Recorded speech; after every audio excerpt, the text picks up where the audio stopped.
ማንንም የማትፈራው ሴት ቢሆን ጓደኞቿን ከጉልበተኛ ተማሪዎች ለማዳን እየተቻኮለች ስታመራ ተመልክተን እይታችንን እንጀምራለን። ወደ ቦታው ከደረሰችን በኋላ ምንም ያክል ብዙ ቢሆኑ ብቻዋን ሆና በሚያስገርመው የካራቴ ችሎታ አንድ በአንድ ደብድባ ጓደኞቿን ነፃ መውጣት ቻለች። በሌላ በኩል ዴሃዩን የተባለ መልካም ወጣት ደግሞ ከፍቅረኛው ጋር ምሳ ለመብላት ተቀጣጥሮ የነበረ ቢሆንም እሱ ግን ለእንስሳት ካለው ፍቅር የተነሳ ትቦ ሰምጣ የቀረችን ድመት ለማውጣት ተታግሎና አርፍዶ ወደ ፍቅረኛው ጋር ያመራል። ከእሷ በላይ ትኩረቱን ለእንስሳትና ለተራ ነገር በማድረጉ የተናደደችበት ፍቅረኛውም ከአሁን በኋላ አብረው እንደማይሆኑ በመናገር ግንኙነታቸውን በማቋረጥ ትታው ትሄዳለች። ተናዶ ትኩረቱን ይዞላት የመጣው አሻንጉሊት ላይ ያደረገ ለብዙ ደቂቃዎች ያክል መጠጥ ጠጥቶና ሞቅ ብሎት ከባሩ ለቆ ሲወጣ የአጋጣሚ ነገር ሆኖ በመንገዱ ላይ ከነ ሴት ቢዮል ጋር ይገናኛል። ጉልበተኛዋ ሴት ቢዮልም እንዳያልፍ መንገዱን ዘግታበት በቁንጅናው ስለወደደችው አይኑን ስትመለከተውና ለማናገር ሰበብን እየፈጠረች ለነሱ ስለማይፈቀድ ሲጋራ እንዲገዛላት ትጠይቋለች። እሱ ግን ልክ እንደ ጥሩ የሃይስኩል ተማሪ እንዲሆኑ በመናገር እንደማይገዛላቸው ሲነግራት በድንገት ባልጠበቀው መልኩ ግጥም አድርጋ ትስመውና አደናብራው የስልክ ቁጥሩን በመቀበል ከጓደኞቿ ጋር ከቦታው ለቃ ትሄዳለች። ከዚህም ክስተት በኋላ ድፍን 3 ወራቶች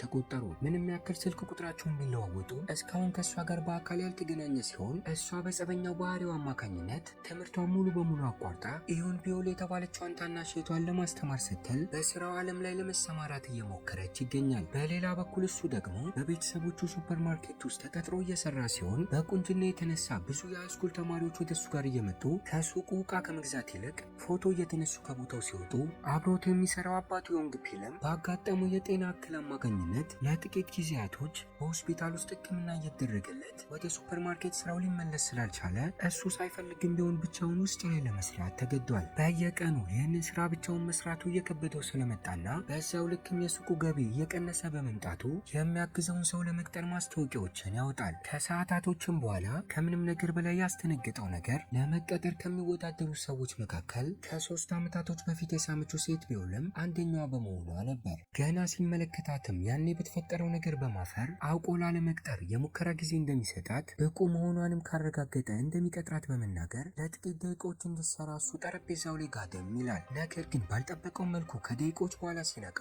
ሱፐርማርኬቱና የምግብ መሸጫው ሱቁ በሰዎች ተጥለቅልቆ ነበር። እሱ ላለፈው 1 ሳምንት ያላስገባውን ገንዘብ እሷ በጥቂት ሰዓታቶች ብቻ ሰርታ ስላሳየችውም ተገርሞባት ለቀጣዮቹ 3 ወራቶች ጊዜያዊ ተቀጣሪ በመሆን እንደምትሰራ ልክ እንደ ዛሬው ችሎቷን በአሪፉ ካሳየችም ቋሚ ተቀጣሪ አድርጎ እንደሚቀጥራት ይነግራታል። በመጀመሪያዎቹ የስራ ቀናቶቿ ውስጥም አንዳንድ የስራ እንከኖች አጋጥሟት የነበረ ሲሆን ከነዚህ መካከል ስራቸውን ጨርሰው እያለ ማታ ላይ እሷ ወደ ቤቷ ከተመለሰች በኋላ ዛሬ የተሰራበት ገንዘብ በግማሽ ቀንሶ ስለነበር ሌባውን ለማረጋገጥ የደህንነት ካሜራዎችን ሲመለከትና እሷ ገንዘቡን ይዛ ከሱቁ እንደወጣ ሲረዳ ለፖሊሶች ጥቆማዎችን ያደርጋል። ፖሊሶችም እሷ ላይ ምርመራን ከፍተው ገንዘቡን እንደወሰደች ሲጠይቋት ሱቁ ውስጥ ባለው ስልክ አማካኝነት የገዛ እናቱ ደውላ ገንዘቡን እንድታመጣ እንደነገረቻት እሷም እንደወሰደችላት ትናገራለች። የተናገረችውን ነገር ልክ መሆኑን እናቱ በማረጋገጧ ምንም ያክል ሌባ ብሎ ስለቆጠራት ተናዳበትና አኩርፋው አጠገቧ እንዳይደርስ ብታስጠነቅቀውም ባልጠበቀው መልኩ በቀጣዩ ቀን ላይ ግን በራሷ ፍቃድ ወደ ስራ ገበቷ ተመልሳ ያገኛታል። ትናንትናም ሊያናግራት ወደ ቤቷ አምርቶ እንደነበር ነገር ግን ሊያገኛት እንዳልቻለና ለተፈጠረው ነገር በሙሉ ይቅርታ ይጠይቃታል። እሷም የዛሬውን የእሷን ስራ ሙሉ በሙሉ ሸፍኖ ብቻውን ከሰራ ይቅርታ እንደምታደርግለት በመናገር እንዲስማማ አድርገው ቀኑን ሙሉ እሷ ጌሞችን እየተጫወተች በተቃራኒው ደግሞ እሱ እየሰራ ሲያሳልፍ ይታያል። ከቀድሞ ፍቅረኛውም ጋር ከተጣላ በኋላ የአንጁ ከተባለች አሪፍ የሚባል የቢሮ ስራ ካላት እንዲሁም የሀብታም ልጅ ከሆነች ሴት ጋር የፍቅር ግንኙነትን ከአዲስ የጀመረ ሲሆን ዛሬ ላይም ከእሷ ጋር በመቀጣጠሩ ፍቅረኛውን ሊያገኝ እንደሆነና ሱቁን እንድትጠብቅ ነግሯት ወደ ቀጠሮ ቦታ ጉዞውን ያደርጋል። ነገር ግን ብዙም ሳይቆይ ከጥቂት ደቂቃዎች በኋላ የልብ ጓደኛው በሆነው ዶልሲክ አማካኝነት ተደውሎለት አዲሷ ተቀጣሪ ከጓደኞቿ ጋር መጠጥ እየጠጣችና እየተዝናናች መሆኑን ይነገረዋል። ተናዶባትም በፍጥነት ወደ ሱቁ ሲመለስና ጓደኞቿን ከዚህ ይዛ እንድትሄድ ቢነግራትም ሁሉም ግን በመጠጡ አማካኝነት ሞቅታው ስለነበሩ እሱንም ሳይቀር ጎትተው ያስቀምጡትና አብሯቸው እንዲጠጣ በማድረግ ሲያሰክሩት ይታያል። ያላስተዋለው ነገር ትቷት የመጣው ፍቅረኛው ተደብቃ እየተመለከተችውና ከሴቶች ጋር ለመዝናናት ሲል እሷን ትቷት እንደመጣ እያሰበች እንደነበር ነው። ከእነሱ በኋላ ጀምሮ እንኳን ወዲያውኑ ሰክሮ እንቅልፍ ስለወሰደው ሴት ቢሆን ወደ ሱቁ በማስገባት እንዲተኛ ስታደርገውና አይሰማኝም ብላ በማሰብ ለመጀመሪያ ጊዜ ከተገናኙበት ሰዓት ጀምሮ እንዳፈቀረችው ስትነግረው እሱም እጆቿን ይዞ እንዳትወጣ እያስቆሟት እሱም ቢሆን እንደሚወዳት ይናገራል። ነገር ግን ፈገግ ብላ ሳትጨርስ የፍቅረኛው የአንጁን ስም ሲጠራ ትሰማውና ተናዳበት በዚህ መልኩ ዋጋውን ትሰጠዋለች። በምቱም አማካኝነት በቀጣዩ ቀን ላይ ጆሮውን እያመመው ከእንቅልፉ ሲነቃና በጠዋት ፍቅረኛውን ለማግኘት ወደ ተቀጣጠሩበት ቦታ ሲያመራ እሷ ምንም ነገር እንዳልተመለከተች በማስመሰል ትናንት ከእሷ ጋር ከተለየ በኋላ ምን እንዳደረገ ስትጠይቀው እስከ ማታ ድረስ እየሰራ እንዳመሸ በመናገር ይዋሻታል። አስቀድሞም ስለ አዲሷ ተቀጣሪ ነግሮት ስለነበር ምክንያቶችን ሳደረድር እድል ልትሰጠው ልጅቷን እንዲያባራ ስትነግረውና እሱ ምክንያቶችን አስቦ ማታ ጓደኞች የጠጡበትን አልከፈሉም በማለት እሷን ለመውቀስ መሞከር ሲጀምርና ሳይሳካለት ቀርቶ ግን የጠጡበትን ገንዘብ የኋላ ኪሱ ውስጥ ከተውለት እንደነበር በመናገር ቼክ ሲያደርግ የምትናገረው ነገር እውነት መሆኑን ሊረዳ ቻለ። በዚህም ምክንያት ለፍቅረኛው ይደውላትና ልጅቷ ላይ ምንም አይነት ጥፋት ሊያገኝባት ስላልቻለ እንዳላባረራት ይነግራታል። እሷን ብትናደድበትም ምንም ያልመሰላት በማስመሰል ስልኩን ስዘጋውና የዛኑ ቀን አመሻሽ አካባቢ 3 የሃይስኩል ተማሪዎች ወደ ሱፐርማርኬቱ ገብተው እቃዎችን በመግዛት ነገር ግን ሳያስነቁ ሲጋራንም ሰርቀው ከቦታው ለቀው ሲወጡ ተመለከታቸውና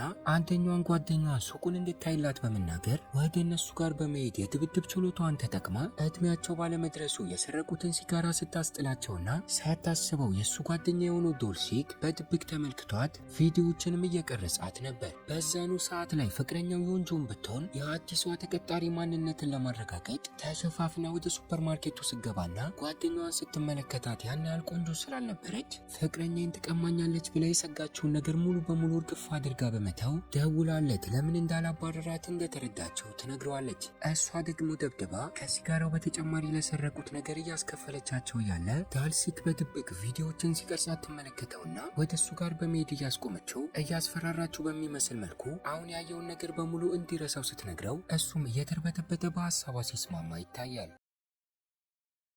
ወደ ቤቷም ከተመለሰች በኋላ ስለ ሟች አባቷ ማስታወስ ጀምርና የቦክስና ሪስሊንግ ችሎቷ እንዲጨምር ያደረገው እሷን ለማምዷት እንደነበር ትዝ ይላታል። ይሄ ብቻ ሳይሆን እህቷን ለማጥናት ወደ ጓደኞቿ ጋር ከላከቻት በኋላ እሷ ደግሞ ከገዛ ጓደኞቿ ጋር አዲስ የተከፈተ ሬስቶራንትን ለመሞከር አንድ ላይ ወደዛ ቦታ ስታመራ፣ ነገር ግን እህቷ ለዳንስና ለሙዚቃ ካላት ፍላጎት የተነሳ ወደ አንድ የመዝናኛ ቦታ በማምራት ችሎቷን ለማቅረብ ስትሞክር፣ ነገር ግን በቦታው ላይ በነበሩ ጉልበተኛ ሴቶች አማካኝነት ጨቆና ሲደርስባት ይታያል። የአጋጣሚ ነገር ሆኖ በአዲሱ ሬስቶራንት ውስጥም ዴሃዩን ከፍቅረኛው ጋር የተገኘ ሲሆን እነዛ ጉልበተኛ ተማሪዎችም ቢሆኑ ወደ ውስጥ ገብተው የመጸዳጃ ክፍል ውስጥ ረብሻን እየፈጠሩ ያለ ፍቅረኛው የወንጁ ሳታስበው ከአንደኛዋ ጋር ስትጋጭና እነሱም ሊያጠቋት ሲሞክሩ ሴት ባዩንም ብትሆን ወደ ውስጥ ለመግባት ስትሞክር አገቢም ብለው ሲከለክሏት አንድ በአንድ እነሱን መቀጥቀጥ ትጀምርና ውስጥ ላይ የተመለከተቻትን የወንጁንም ብትሆን የእነሱ አባል ስለመሰለቻት እሷንም ለመደብደብ ማቀጣት ትጀምራለች።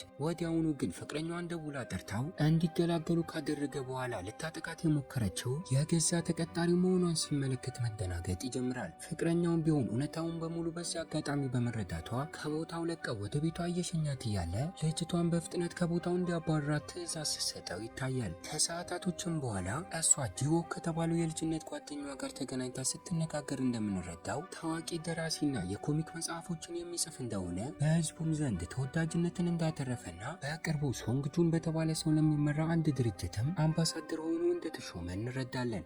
ሶንግጁን የተባለው ሰውም የዴሃዩን ፍቅረኛ ከሆነችው የአንጁ ቤተሰቦች ጋር ቀረቤታውን የጨመረና ቤተሰቦቿ ሁለቱ አንድ ላይ እንዲሆኑ ፈልገው በጊዜያቶች ውስጥ ሊያቀራርቧቸው እየሞከሩ ይገኛል። በስራዎችም ጉዳይ አማካኝነት በየቀኑ በሚባል ደረጃ እየተገናኙ አንድ ላይ ጊዜያቶችን የሚያሳልፉ ሲሆን ዴሃዩንም ስለዚህ ነገር ስለሚያውቅ ከሱ ጋር በተመለከታት ቁጥር እየቀና እየመጣ ይገኛል። እናም በቀጣዩ ቀን ላይ በመንደሩ ውስጥ ያሉ የንግድ ተቋሞች ላይ የሚሰሩ ሰዎች በወር ውስጥ አሪፍ ለውጥን ያመጣ ሰው በመባል ሽልማት ተዘጋጅቶ ስለነበር ሴት ቢሆንም ሳይቀር ተጋብዛ ወደ ቦታው ስታመራና በቦታው ላይ ከአንጁና ከሶንግጁን ጋር ስትገናኝ ይታያል። በሌላ በኩል እሱ ደግሞ ሱፐርማርኬት ውስጥ ሆኖ በጓደኛው አማካኝነት ከተማሪዎች ጋር ስትጣላ የነበረውን ቪዲዮ ከተመለከተ በኋላ ትናንትና የደበደበቻቸው 3ቱ ተማሪዎች ወደ እሱ ጋር በመምጣት ከሱቁ ሊሰርቁ በመሞከራቸው እንደተጸጸቱ እናም ይቅርታ ይጠይቁታል። እሱም አሁንም እሱ ሳያውቀው የተፈጠሩ ችግሮችን የፈታችው እሷ በመሆኗ ምንም ያክል እንደሚያባርራት ለፍቅረኛው ቃል ቢገባም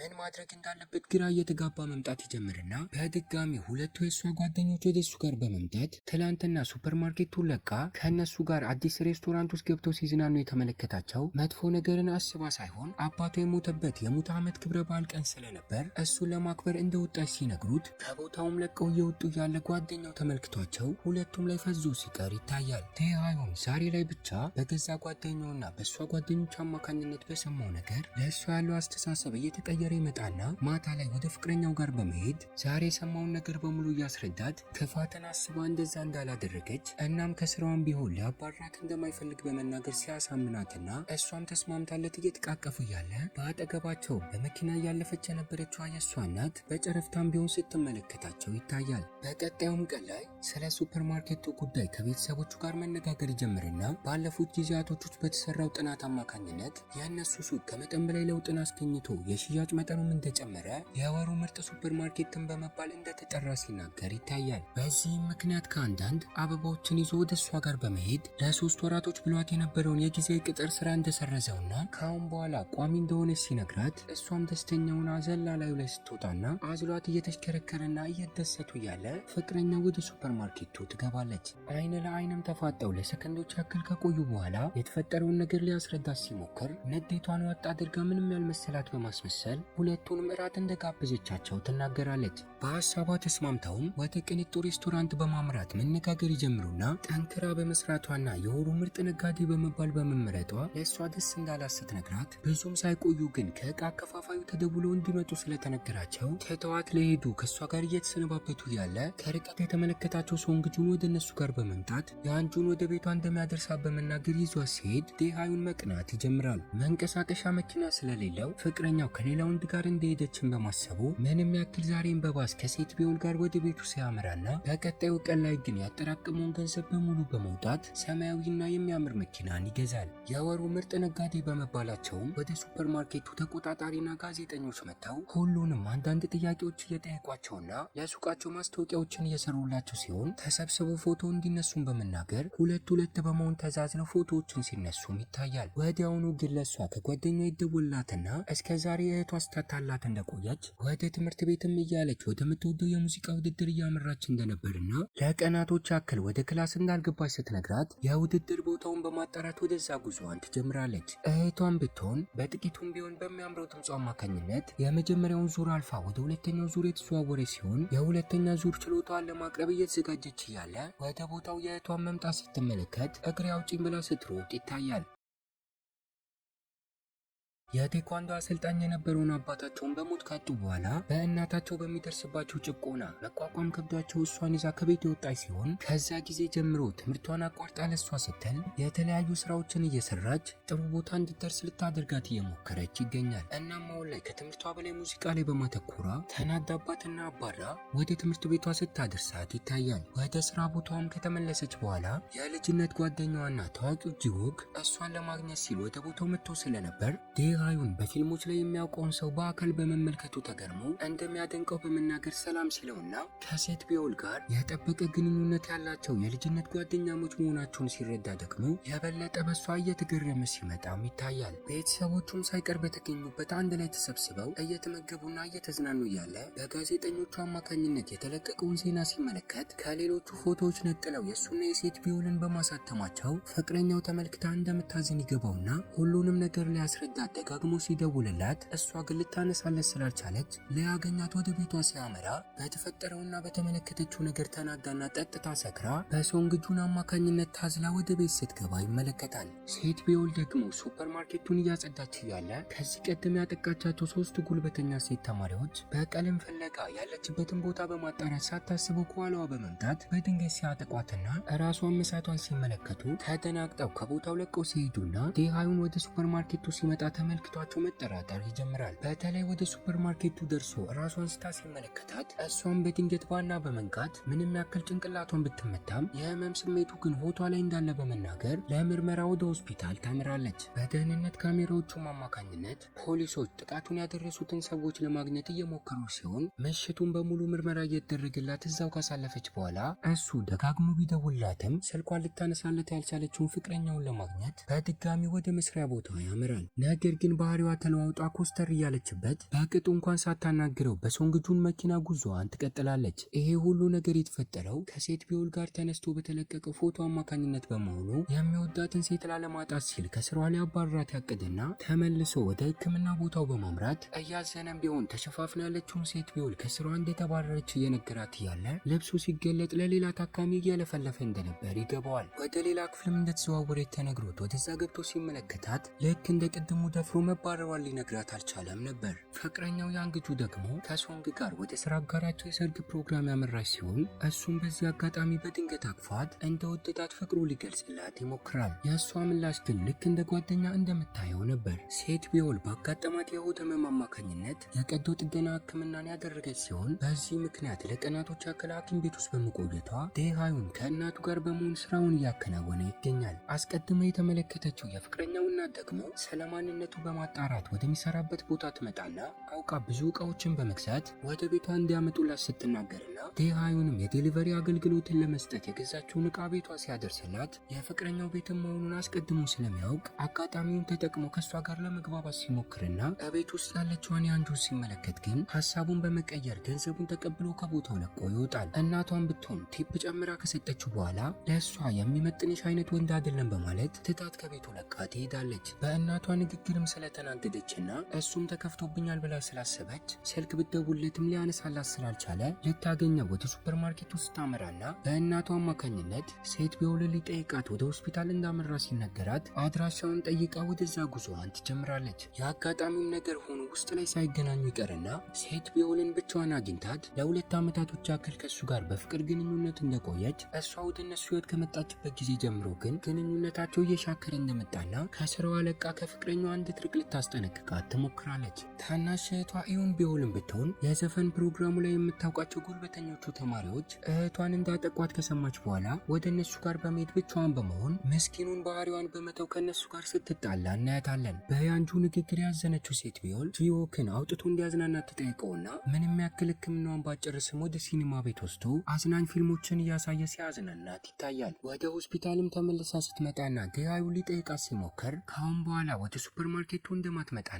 ከስራዋም እንደለቀቀች ትነግረዋለች። እሱ ምንም ያክል ገንዘብ እንደሚጨምርላት ቢናገርም በሀሳቡ ግን ልትስማማለት አልቻለችም። መጥፎ ነገሮችና ችግሮች በአንድ ጊዜ እየተደራረቡ የመጡባት ሲሆን ገና ከስራዋ ከመልቀቋ ወደ ቤቷ እንኳን ስትመለስ በአጭበርባሪ ደላላና አከራይ አማካኝነት እየኖረችበት የነበረው ቤት ለሌላ ሰው እንደተሸጠና ከቦታው ለቃ እንድትወጣ ትደረጋለች። ወደ ፖሊስ ጣቢያ እንኳን ብትሄድም በቦታው ላይ ልክ እንደሱ የተጭበረበሩ ሌላ ብዙ ነዋሪዎች ተሰብስበው ቅሬታ እያቀረቡ ነበር። በዚህም ምክንያት ዛሬ ምሽቱን አንድ ባዶ ክፍል ውስጥ ከእህቷ ጋር ለማሳለፍ ተገዳለች። ስራዋን ስላጣችና ቀጣዮቹን ቀናቶች በዚህ መልኩ ልታሳልፍ እንደማትችል ስለገባት ወደ ቀድሞ ስራዋ ባትመለስም አዳዲስ ስራዎችን ለማግኘት እያፈላለገች እያለ በአንድ ካምፓኒ ውስጥ የዴሊቨሪ ስራ ማግኘት ቻለች። ዴሃዩን ደግሞ ከያንጁ ጋር በመገናኘት ከዚህ ቀደም በነገረችው መሰረት ሴት ቢውልን ከስራዋ እንዳባረራት ሲናገርና እሷም እናቷ ላደረገችው ነገር ይቅርታ ስትጠይቀው ይታያል። ምንም ያክል ሴት ቢውል ቋሚ ገንዘብን እስክታገኝ ድረስ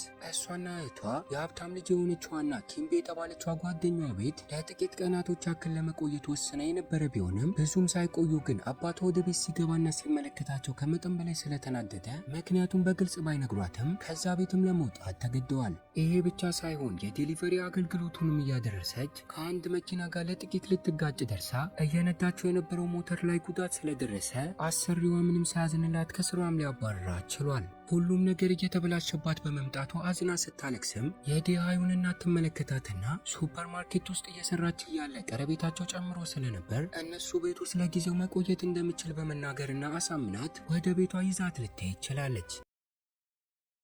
ስለዚህም ነገር ጭራሽ የማያውቀው ዴሃዩንም ማታ ላይ ሶፋው ላይ አረፍ ብሎ እያለ እሷ ነጭ በነጭ ለብሳ ከጀርባዋ ሲመለከት መንፈስ የመጣበት መስሎት መጮህ ሲጀምርና ራሱን አረጋግቶ ሴት ቢሆን መሆኗን ካረጋገጠ በኋላ በእናቱ አማካኝነት እዚህ እንደምትቆይ ይነገረዋል። እሱ ብቻ ሳይሆን የዛኑ ቀን ማታ ላይ አባቱን ቢሆን ተመልክቷት መናፍስት ስለመሰለችው ራሱን ስቶ ሲወድቅ ይታያል። እናትና አባቱ በየቀኑ በተራ ነገር የሚጣሉ ሲሆን እሷ ሁሉንም ነገር ልክ እንደ ቁም ነገር እየቆጠረች ቀልድ የማታውቅ ሲሆን በተቃራኒው ደግሞ እሱ አባካኝና ከቁም ነገር ይልቅ መዝናናት ስለሚበልጥበት በየጊዜው እየደበደበችው ባህሪውን እንዲያስተካክል ልታደርግ ትሞክራለች። በቀጣዩም ቀን ላይ ዴሃዩን ከፍቅረኛው ጋር ፊልም ለማየት የሲኒማ ትኬቶችን ገዝቶና ደውሎ ስለ እቅዱ ነግሯት እሷም ለመሄድ ስለተስማማች ሱቁን እንዲያይለት አባቱን እንዴት ማሳምኖት ልብሱን ለመቀየርና ሻወር ለመውሰድ ወደ ቤት ያመራል። ነገር ግን ከሻወር እየወጣች የነበረችውን ሴት ቢሆን ሲመለከት እርቃኑን በቦክሰር ስለነበር ተደናግጦ ሲጫጫሁ ይታያል።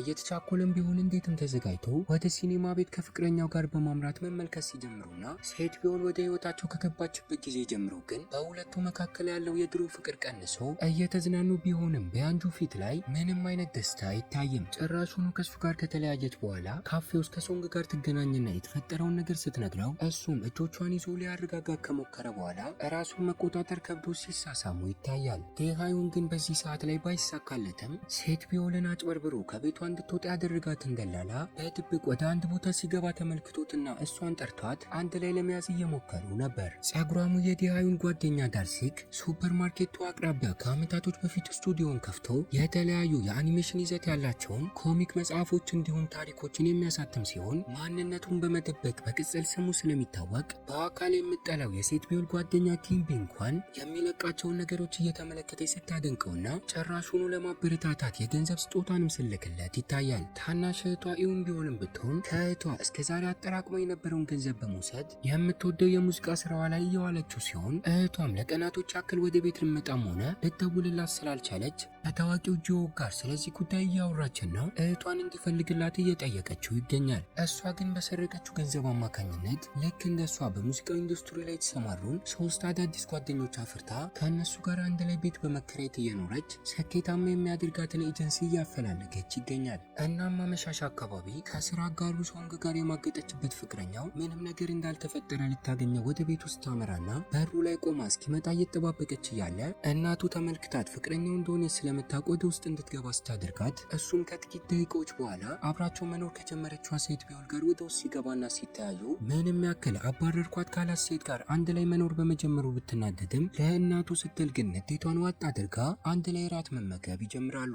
እንዲሁም እናትየዋ የሚተዋወቁ ስላልመሰላት ሴት ቢሆን ማለት በእነሱ ሱፐርማርኬት ውስጥ ተቀጥራ የምትሰራ መሆኑን ስትናገርና ከማንም በላይ ልክ እንደ ሴት ልጇ እንደምታያት ስትናገር ንዴቷን መቆጣጠር ከብዷት ከቤቱ ለቃ ትወጣለች። እሱም ተከትሏት በመውጣት ሊያስረዳት ቢሞክርም ሳታናግረው ትታው በታክሲ ታመራለች። ወደ ቤቷም ስትገባ ሶንግ ከእናቷ ጋር ተቀምጦ እስክትመጣ እየተጠባበቀ የነበረ ቢሆንም እሷ ግን ሰላም እንኳን ሳትለው ወደ መኝታ ክፍሏ ትገባለች። በቀጣዩም ቀን ላይ ዴውን ሊያገኛት ወደ ቤቷ ሲያመራ ወደ ስራ ቦታ ሄዳ ስለነበር ከእናቷ ጋር ይገናኝና ቆፍጠን በማለት የልጇ ፍቅረኛ መሆኑን ይነግራታል። እናትየዋ ግን በንቀት ተሞልታ ለልጇ እንደማይመጥን ነበር የነገረችው። በመካከላቸው ያለውን የአስተሳሰብ የሀብትና የኑሮ ልዩነት ልታሳየውም ስለፈለገች ሰዎቿን ልካ አባቱን ሹፌሯ በመሆን እንዲቀጠር ስታሳምነውና እናቱንም ቢሆን ከእሷ ጋር እንድትሰራ ልታሳምና ችላለች። ይሄ ብቻ ሳይሆን ምንም ያክል ሱፐርማርኬታቸው የወሩ ምርጥ የሽያጭ ተቋም በመባል ሊሸለም ቢችልም አንድ ቀን ላይ ግን ጓደኛው ሱፐርማርኬቱን እየጠበቀና በሰውም ከምታደንቀው ኪምቢ ጋር ተመስጦ ስልክ እያወራ ስለነበር አንደኛው ደንበኛ ወደ ውስጥ በመግባት የሚበላ ነገርን ሲገዛና ትኩረቱ ስራው ላይ እንዳልነበር አስተውሎ አውቆ በቀጣዩ ቀን ላይ ቀን ያለፈበትን ምግብ ሽጠውለት እንደታመመ እየተናገረ ስማቸውን ለማጥፋት ሲሞክር እንዲሁም ለሱ ክሱን እንዲያነሳለት ወደ 3 ሚሊዮን የሚጠጋ የኮሪያን ገንዘብ እንዲከፍለው ማዞታል። ስለዚህም ነገር ያወቀችው ሴት ቢሆን ከጓደኛው ጋር በመሆን ወደ ሰውየው ጋር ይሄዱና ምንም ያክል እየዋሻ መሆኑን የሚያረጋግጥ ነገር ባያገኙም ከሰውየው ጋር ተከራክረው ግን እንዲከፍሉት የተናገረውን የካሳ ገንዘብ ሊያስቀንሱ ችለዋል። ታዋቂው ጂዩክም ቢሆን ለቀናቶች ያክል እህቱ ያለችበትን ቦታ ካጠራ በኋላ እያሰለጠናት ወዳለው ኤጀንሲ ጋር በማምራት ስለ ኤጀንሲው ታማኝነት ብዙ መረጃዎችን ሲረዳና ተመልሶ ወደ ሴት ቢሆን ጋር በመሄድ ስለ እህቱ ያገኘው መረጃ ሲነግራት እሷም ሁለቱም ፍቅረኛሞች አጣልቻለሁ ብላ ስላሰበች ከነዲያዩን ቤት ለቀ የወጣች ሲሆን ስለዚህም ነገር በማወቁ የሆቴል ክፍልን ተከራይቶላት ወደዛ ይዟት ያመራል። ነገር ግን ያላስተዋሉት ነገር ሳያስቡት በድብቅ አንዲት ጋዜጠኛ ፎቶ እያነሳቻቸው እንደነበር ነው። የዴሁን ወላጅ አባት ባገኘው አዲሱ የሹፌርነት ስራ አማካኝነት የያንጁ ሹፌር በመሆን ተቀጥሮ መስራቱን የቀጠለ ሲሆን ወደ ሱፐርማርኬቱ እንዲወስዳት በማድረግ ውስጥ ላይ ከልጁ ጋር ስለ ሁለቱ ግንኙነት ጉዳይ መነጋገር ተጀመረና የፍቅር ግንኙነታቸው ሊቋረጥ እንደሚገባ ተነግረዋለች። ስለዚህም ነገር አውርተው እንደጨረሱ ወደ ቤቷ የወሰዳት የስራ አጋሯ ሶንግ ነበር። ያንጁ ከዴዩን ጋር ያላትን ግንኙነት ካቋረጠች በኋላ አብረዋት ከሚሰሩ ሰዎች ጋር ባር ውስጥ እየተዝናናች ይገኛል። እሱ ግን ወደ እናቱ ጋር በማምራት ከፍቅረኛው ጋር እንደተጣላ ሲነግራትና ሴት ቢውል ደግሞ ከታዋቂው የልጅነት ጓደኛዋ ጋር የእህቷን የዳንስ ቪዲዮ እየተመለከተችና እራት እየተመገበች ይገኛል። በቀጣዩም ቀን ጠዋት ላይ ግንኙነታቸው እንዲቋረጥ የፈለገችበትን ትክክለኛውን ምክንያት ለማወቅ ወደ ቤቷ ሄዶ የቤታቸው በር ላይ ቆሞ መነጋገር ሲጀምሩና ብዙም ሳይቆይ እናቷ በአዲሱ ሹፌሯ አባቷ አማካኝነት ወደ እነሱ ጋር በመምጣት ጫማዋን ሳይቀር ይዞላት ከመኪናው ሲወርድ ይመለከትና አባቱን የዚህን ያክል በሱ ፊት ልታሳፍረው ይገባ እንዳልነበር ተናግሮ ከቦታው ለቆ ይሄዳል። እናቱም ቢሆን ከርቀት ሆና የሚፈጠረውን ነገር በሙሉ እየተመለከተች ነበር። አባቷ ወደ ስራው እንዲገባ ያደረገችው ይህንን ሁሉ ነገር አቅዳ እንደነበር ስለተረዳ መናፈሻው አካባቢ ስልክ እያወራች ያለ አውቆ ውሃው እንዲረጭባት ያደርግና በጥቂቱም ቢሆን ተበቅሏት ከስራው ለቆ ይወጣል። ሴት ቢሆንም ብትሆን ለጥቂት ቀናቶች የልጅነት ጓደኛዋ በያዘው የሆቴል ክፍል ውስጥ አብረው እየኖረች የነበረ ቢሆንም ረዳቱ ግን ወደ ውስጥ ሲገባና ሲመለከታት የሁለቱ አብረው መኖርን ጋዜጠኞች ካወቁ በእሱ ስራ ላይ ተጽዕኖ እንደሚፈጠር እናም ከዚህ ለቃ ብትሄድ እንደሚሻል ሀሳቡን ያቀርባል። ወዲያውኑ በዲሃዩን አማካኝነት ተደውሎላት ወደ እሱ ጋር መታ እንድትኖር ጥያቄ ስለቀረበላትም በረዳቱ ንግግር ምንም ሳትናደድ ወደዛ ደስተኛ ሆና ታምራለች። በልጅነት ጓደኛው አማካኝነትም ከፍቅረኛው ጋር ያለው ግንኙነት እንደተቋረጠና አሁን ብቸኛ መሆኑ ስለሰማች ታክዞ ተቀመጠበት የባህር ዳርቻ በማምራት ካለበት የድብርት ስሜት እንዲወጣ ልትረዳው ስትሞክር እናያለን። እስከ ማታ ድረስም አብረው እየጠጡ የሆዱን እየነገራት ከቆየ በኋላ ደግፋ ወደ ቤቱ መልሰን ስትወስደውና እኛም በዚህ አጋጣሚ በትውስታ ወደ ኋላ ተመልሰን ከአባቷ ጋር ቴኳንዶ እየተለማመደች እያለ ወደ ቦታው ዲሃዩን ሲመጣ ለመጀመሪያ ጊዜ እንደተመለከተችውና ከዛን ጊዜ ጀምሮ ከሱ ፍቅር እንደያዛት እንረዳለን። አስተኝተውም ከቦታው ለቃ ልትሄድ ስትል በስጋት ስሜት ውስጥ ሆኖ እጆቿን ጎትቶ ከጎኑ እንድተኛ ሲያደርጋትም እናያለን። በቀጣዩም ቀን ላይ ከእንቅልፉ ሲነቃ ፊቱ በእስክሪብቶ ቀለም ተጨማልቆ ነበር። ይህም ክስተት ሌሊቱን በሙሉ ፊቱ ላይ ስትጫወትበት እንዳደረች ያስረዳናል። እንዲሁም በሱፐርማርኬት ውስጥ ልክ እንደ ድሮ ስራዋን ከአዲስ ስትጀምርና በረዳቱ ምክንያት ከቤቱ ለቃ በመውጣቷ ከመጠን በላይ የተናደደው የልጅነት ጓደኛዋም ስለ ሁኔታው ይቅርታ ሊጠይቃት ወደ እሷ ጋር ቢመጣም ፊቱ ላይ ያለው ቀለም አለቅልህ ካለው ከዲሃዩን ጋር ስትቃለድ ይመለከትና ትኩረቷን ልትሰጠው ስላልቻለች ከቦታው ለቆ ይሄዳል። እውነታውን በሙሉ አፍረጥርጣ ባትነግረውም በአባቱ አማካኝነት የቴኳንዶ ቦታ ላይ ተመልክተው ፍቅር ከያዛት ጊዜ ጀምሮ በድጋሚ ያኔ ከፍቅረኛው ጋር ተጣልቶና አዝኖ ያለ ስማው ስልክ ቁጥሩንም ተቀብለው ቢለያዩም ደፍራ ባደውልለትም ነገር ግን ላለፉት 3 ዓመታቶች ያክል በየቀኑ በድብቅ ሱፐርማርኬት ውስጥ እያለ ስትመለከተው ቆይታለች። የስራ ቅጥር ማስታወቂያውንም ሲያወጣ ከአንዳንድ ለመቀጠር የተወዳደረች ሲሆን እድሉን አግኝታ እየሰራች በዛውም ከሱ ጋር ቀረቤቷን ብትጨምርም አንድም በፍቅረኛው አማካኝነት በሌላ በኩል ደግሞ በአንዳንድ ነገሮች አማካኝነት በተደጋጋሚ ቢያስቀይማትም በሱ ላይ ተስፋ ሳትቆርጥ ግን እስከዛሬ ከጎኑ ልትቆም ችላለች።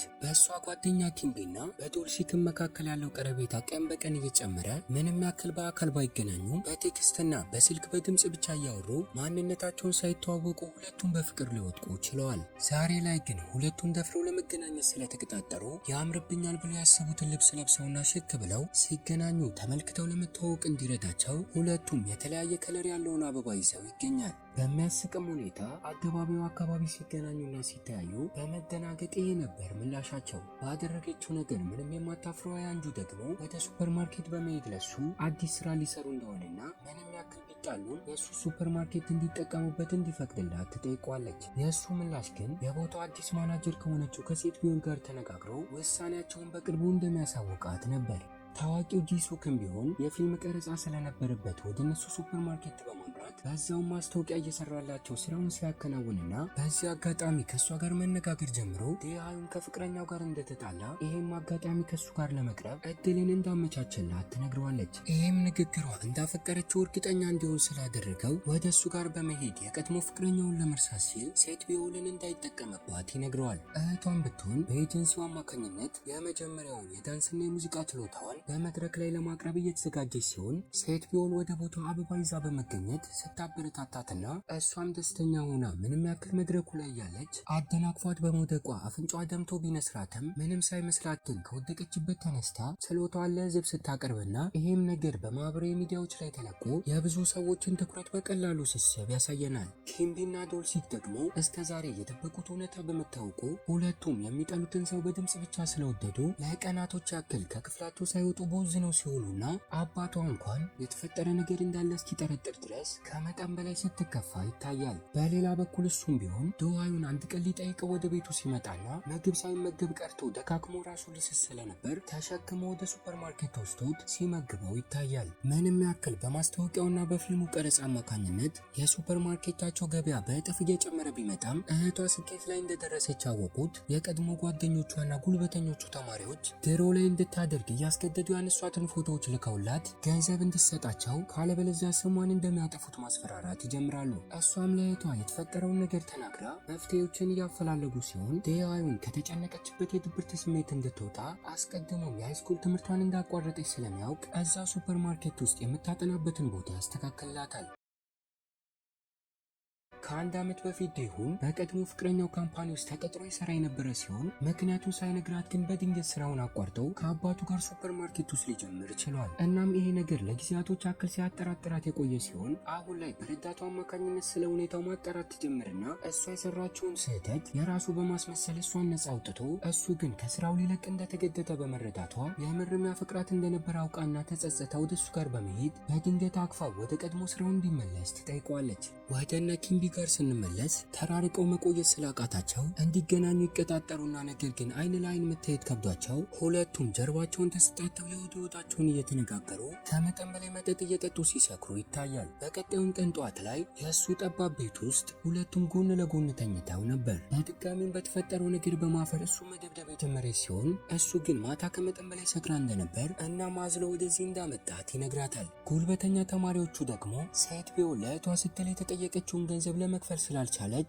ሳታስበው በድንገት ወደ እሷ ጋር በማምራት ጸጥ ያለው ቦታ ላይ እስኪበቃቸው ድረስ ደብድበው በቀሏን ሲበቀሉ እንዲሁም በቀጣዩ ቀን ላይ ጥቃቱን ስላደረሰባት ሰው ጉዳይ ከፖሊሶች ጋር ስትነጋገር ከርቀት ተመልክተው እንደጠቆመችባቸው በማሰብ የእህቷን ፎቶዎች ይለቃሉ። ይሄ ብቻ ሳይሆን ከአመታቶች በፊት ተማሪ እያለች ስትጣላ የነበረውን ቪዲዮ የተለቀቀ ሲሆን ይሄ ነገር ከሱ አልፎ ሱፐርማርኬቱ ላይና ታዋቂው ጂዩክ ላይም ተጽዕኖን እየፈጠረ ስለነበር የዛኑ ቀን ማታ ላይ በድብቅ ወደ እነሱ ጋር በመሄድ በተራዋ እስኪበቃቸው ድረስ ደብድባ ስልኮቻቸውን በመቀበል ፎቶዎቹን ስታስጠፋና በድጋሚ እንዳይደግሙት አድርጋ ዋጋቸውን ስትሰጣቸው ይታያል። በዚህ ድርጊቷ የእህቷን ደስታ ዳግም የመለሰች ሲሆን ዴሃዮን እንኳን ከቀድሞ ፍቅረኛው በቀረበለት ጥያቄ አማካኝነት ወደ ድርጅቱ በመሄድ ስላለፉ ጊዜ ተነጋግሮ ከዚህ ቀደም ከነበረው ስልጣን በላይ ተጨምሮለት ከሱፐርማርኬቱ ጎን ለጎን ተጨማሪ ስራዎችንም መስራት ጀምሯል። ይሄ ነገር ግን የቀድሞ ፍቅረኛውን ዳግም ወደሱም ሆነ ወደ ቤተሰቦቹ ጋር ያላትን ቀረቤታ እንድጨምር እየረዳት ስለነበር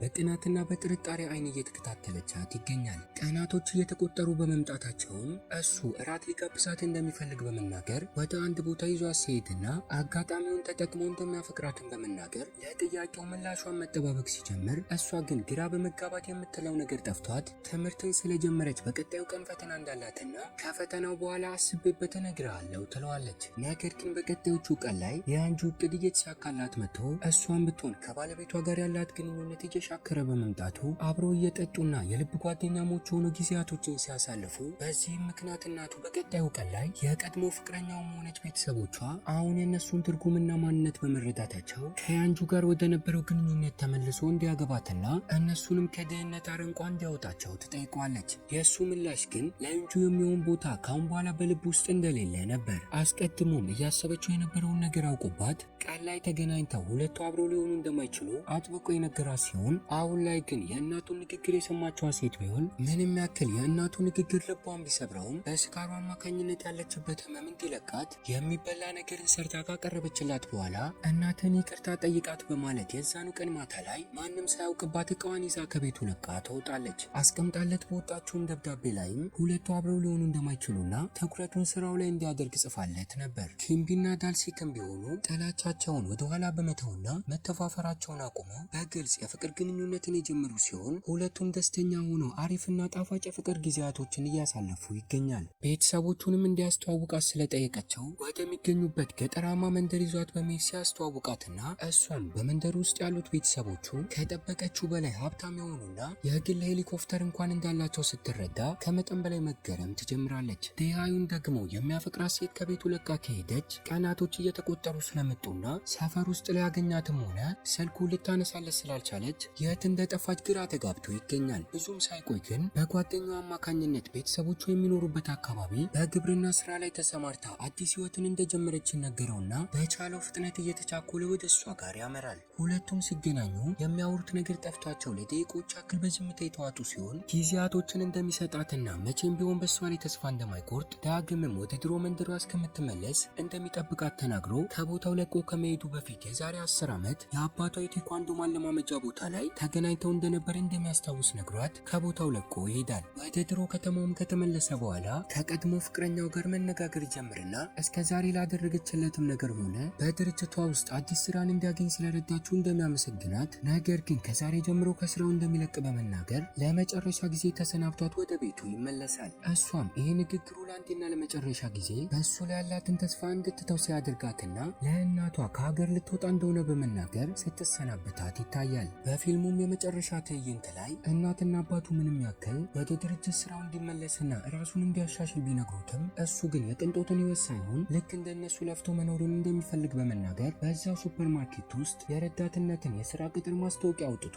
ልክ እንደ ድሮ ስራውን ይጀምራል። በተከታታይ ለ2 ቀናቶችም ካለ ረፍት በመስራቱ ተዳክሞ እዛው ጠረጴዛው ላይ እንቅልፍ ሲወስደውና ጓደኛው ዶልሲክም ከጎኑ በመሆን ሊረዳው ሲሞክር ሴት ባይውልም እዛ አነስ ያለ መንደር ውስጥ ሆና ከዚህ ቀደም በተፈተነችው መሰረት ወደ ሃይስኩል ለመግባት ፈተናውን እንዳለፈች ዜናዎች ይደርሳታል። የአጋጣሚው ነገር ሆኖ ከዚህ ቀደም የተማረችበትን የወረቀት ማስረጃ እነ ዲያዩን ቤት ውስጥ ረስታው ስለመጣች በድብቅ ለመውሰድ በማታ ወደ ቤታቸው ስታመራና የቤታቸው በር ላይ እናትና አባቱ ስለ ዲያዩን ከድርጅቱ የስራ መልቀቅ ሲነጋገሩ ትሰማና ከመጠን በላይ ደስተኛ ሆና ወደ እነሱ ጋር ትሄዳለች። እሱም ቢሆን እዚያው ጠረጴዛ ላይ የ2 ቀን እንቅልፉን እያጣጣመ ነበር። በሩ ላይ የተለጠፈው የቅጥር ማስታወቂያ ከተመለከተችም በኋላ ወደ ውስጥ በመግባት በድንገት አስደንግጣ ከእንቅልፉ ስቀሰቅሰውና ከዚህ ቀደም ፍቅረኛው እንድትሆን ላቀረበላት ጥያቄ መልሷ እሺ እንደሆነ ትነግረዋለች። በመጨረሻም ዶሲክም ቢሆን ከአዲሷ ፍቅረኛው ጋር በመሆን እያሳተመ የነበረውን አዲስ ኮሚክ መጽሐፍ ጨርሶ ለአንባቢዎች ይፋ ሲያደርግና ታናሽ እህቷ ኢዩን ቢሆን በሙዚቃው ዘርፍ ላይ ስኬታማ ሆና ቤተሰቦቻቸውን ቢሆኑ በስራው ዓለም ላይ ደስተኛ ሆነውና የተበላሸው ነገር በሙሉ ተስተካክሎ ሁሉም ደስተኛ ሲሆኑ እያየን እይታችንን እዚህ ላይ እናበቃለን። ፍቅርን ለዓመታቶች ያክል በውድ ውስጥ ሸፍኖና ደብቆ መቆየት የምንወደውን ሰው እንድናጣ ምክንያት ሊሆነን ይችላል። እንዲሁም ልክ እንደ ኪምቢና ዶልሲክ ስለ ሰው ማንነት ሳያውቁ መልክን ተመልክቶ መፍረድም ዋጋ ሊያስከፍለን ይችላል እላለሁ። ቤተሰቦች በ2020 ባክስትሬት ሮኪ በሚል ርዕስ ለፊልም አፍቃሪያን ለእይታ የበቃው ሲሪየስ ይህንን ይመስል ነበር። ከተመቻችሁን ቪዲዮ ላይክ፣ ሰብስክራይብ በማድረግና ያላችሁን ሀሳብና አስተያየት ደግሞ በኮሜንት ሴክሽን ላይ ያስቀመጣችሁልን በቀጣይ ለየት ባለ በሌላ ሙቪ እስኪያገናኘን ቸር ያቆየን።